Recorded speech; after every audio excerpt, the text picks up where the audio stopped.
Bom dia e bem-vindo a EITech. Hoje vamos embarcar em uma viagem até o fim dos trilhos, onde os trens não percorrem apenas algumas centenas de metros, mas vários quilômetros. Comboios tão longos que superam o tamanho de algumas cidades, tão pesados que chegam perto dos limites físicos do aço e dos trilhos. Como a Austrália, a África do Sul, a Índia e o Brasil passaram a operar trens com mais de 7 km de comprimento, capazes de transportar dezenas de milhares de toneladas de minério através de desertos, florestas e montanhas. Esses monstros de aço são realmente indispensáveis para a economia moderna ou se tornaram riscos ambulantes para o meio ambiente e para as populações locais? E principalmente, com a chegada de trens autônomos como o AutoHaul, estamos diante do futuro do transporte de cargas mundial? Ou de uma corrida pelo gigantismo que pode acabar saindo do controle? Nossa viagem começa na Austrália, no Outback, onde o termômetro sobe tão rápido quanto a tonelagem dos trens. Em junho de 2001, a mineradora BHP decidiu ultrapassar os limites do que a ferrovia podia suportar. Para ligar a mina de Yandi ao porto de Port Hedland, foi montado o comboio 3143. Aqui não estamos falando de um simples trem de carga, mas de uma verdadeira serpente de aço com 7,35 km de comprimento. Para se ter uma ideia, se você estivesse parado em uma passagem de nível, teria tempo suficiente para ler um bom capítulo de um romance antes de ver o fim do trem aparecer. Esse comboio era composto por 682 vagões carregados com minério de ferro, totalizando 99.734 toneladas. Nesse nível, já não se puxa um trem, desloca-se uma pequena montanha. Para isso, 8 locomotivas diesel elétricas da General Electric foram distribuídas ao longo de toda a extensão do comboio. Essa configuração é essencial. Sem uma distribuição inteligente da tração, as forças exercidas nos engates poderiam literalmente rasgar o trem, como um colar de pérolas esticado demais. Esse recorde mundial, ainda invicto até hoje, não foi apenas uma demonstração de força, foi uma façanha de engenharia ferroviária. Controlar um conjunto desse porte exige coordenação perfeita. As locomotivas são conectadas por um sistema de comando remoto que sincroniza acelerações e frenagens. Porque, evidentemente, não se freia 100.000 toneladas como se pisa no freio de um carro compacto no sinal vermelho. Com carga máxima, a distância de frenagem é medida em quilômetros e qualquer erro de antecipação pode se tornar catastrófico. O trajeto durou pouco mais de 10 horas para percorrer 275 quilômetros. No papel, a eficiência é puramente matemática. Transportar mais de uma vez para reduzir custos fixos, combustível por tonelada e número de viagens.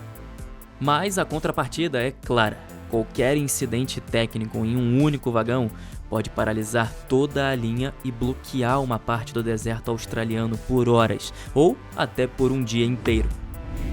Se a Austrália detém o recorde absoluto, a África do Sul joga claramente na mesma categoria de peso pesado.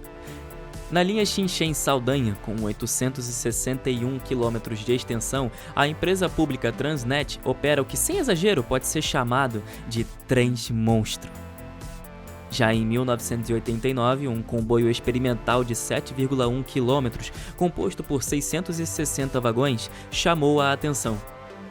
Hoje a operação comercial é um pouco mais moderada, com trens de 342 vagões que se estendem por cerca de 3,7 km.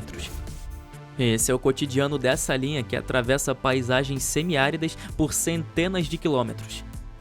Para movimentar essas massas colossais, a Transnet utiliza uma combinação de locomotivas elétricas e diesel extremamente potentes, capazes de manter a tração em rampas longas e exigentes.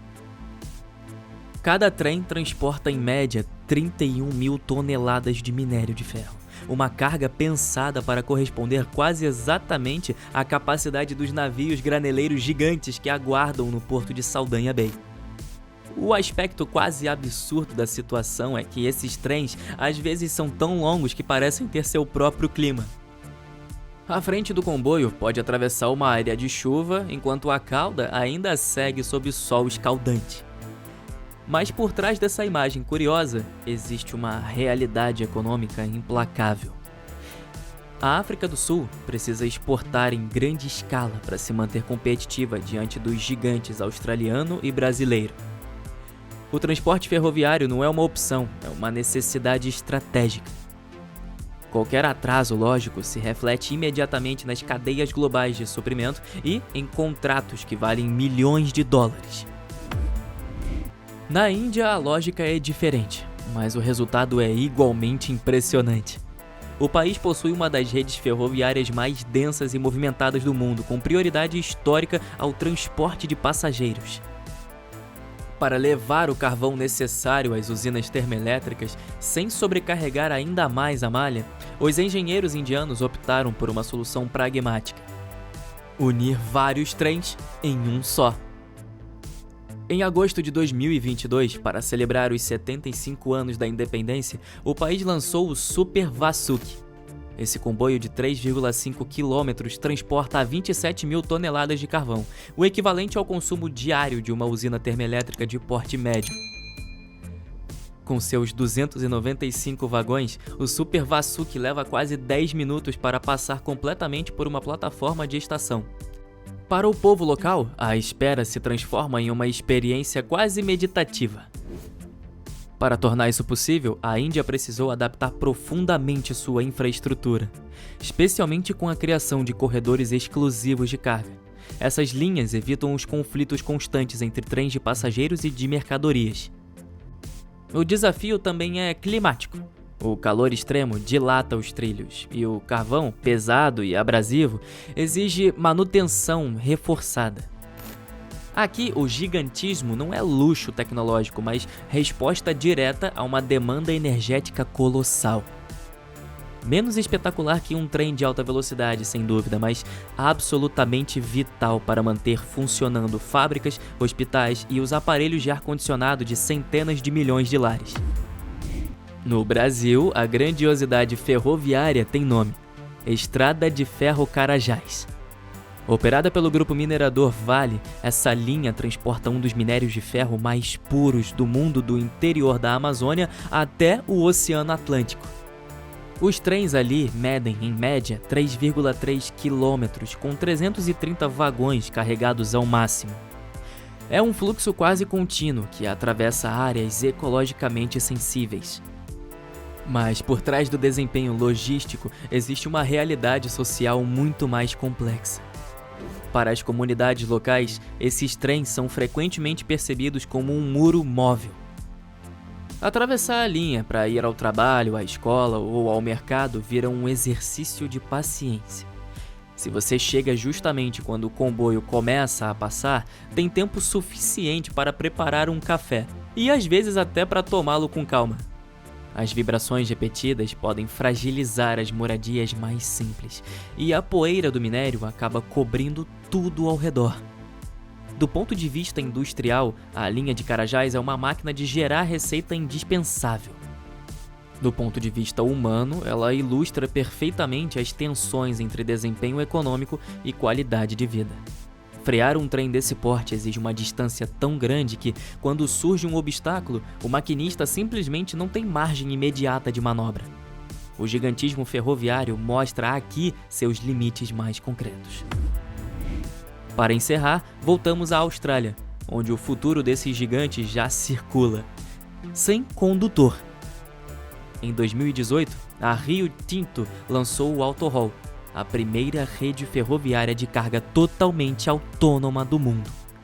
São trens de 2,4 quilômetros, transportando até 28 mil toneladas de minério, operados remotamente a partir de um centro de controle em Perth, a mais de 1.500 quilômetros dos trilhos. Nesse ponto, podemos falar sem exagero do maior robô móvel do planeta. As vantagens para a operadora são evidentes: operação contínua, otimização precisa do consumo de combustível e horários quase perfeitamente regulares. Os algoritmos não se cansam, não perdem a atenção e reagem instantaneamente aos parâmetros da rede.